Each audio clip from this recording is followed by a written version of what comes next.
Has he got enough on it? Iman didn't ever look. It's 5-1. Rutherford. Whether to dive, and then when he does. বাংলাদেশের ক্রিকেটে ভুলের এক মঞ্চায়ন হলো Saint কিটসের মাটিতে।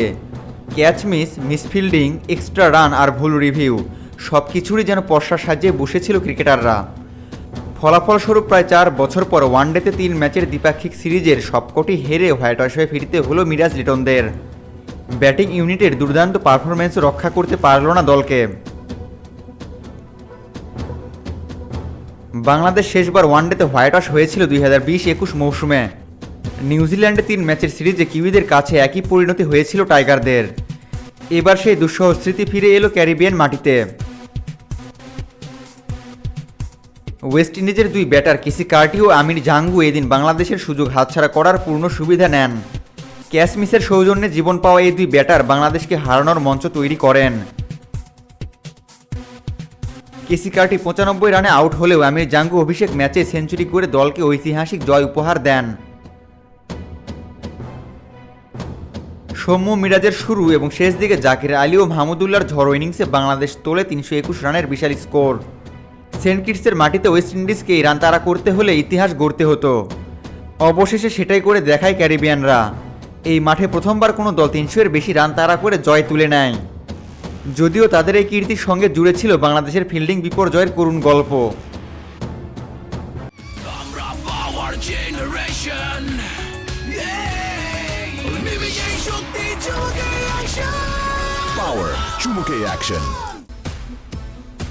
Catch মিসে match হারা শুরুটা হয় 14তম ওভারে। ওভারের 3য় বলে কেসি কার্টি এক্সট্রা কাভারের উপর দিয়ে উঠিয়ে মারার সময় ক্যাচ উঠলে তা মিস করেন আফিফ হোসেন ধ্রুব। 22 রানে জীবন পাওয়া কেসি কার্টির ইনিংস থামে 95 রানে। 28তম ওভারে তাসকিন আহমেদের প্রথম বলে আমির জাঙ্গুর শটটি লং অফে ফিল্ডিং করতে গিয়ে মিস করেন সৌম্য সরকার। বলটি পেরিয়ে যায় সীমানা। আমির জাঙ্গু হয়তো তখনও জানতেন না তার ভাগ্য এর চেয়েও সুপ্রসন্ন। 34তম ওভারে আবারও যখন রিশাদ হোসেন বল করতে আসেন তখন স্ট্রাইক প্রান্তে এবার অভিষিক্ত আমির জাঙ্গু। প্রথম বলে এক্সট্রা কাভারের উপর দিয়ে উড়িয়ে মারার চেষ্টা করেন এই ক্যারিবিয়ান ব্যাটার, তবে মিস হিট হওয়ায় মিড অফে ক্যাচ উঠলে সহজ ক্যাচটি হাতছাড়া করেন বদলি ফিল্ডার পারভেজ হোসেন ইমন।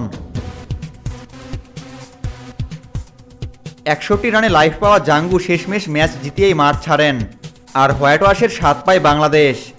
তবে বাংলাদেশের এই হারের পেছনে যতটা অবদান ছিল ক্যারিবিয়ান ব্যাটারদের, ঠিক ততটাই ছিল নিজেদের অযত্ন আর ভুলে ভরা ফিল্ডিং।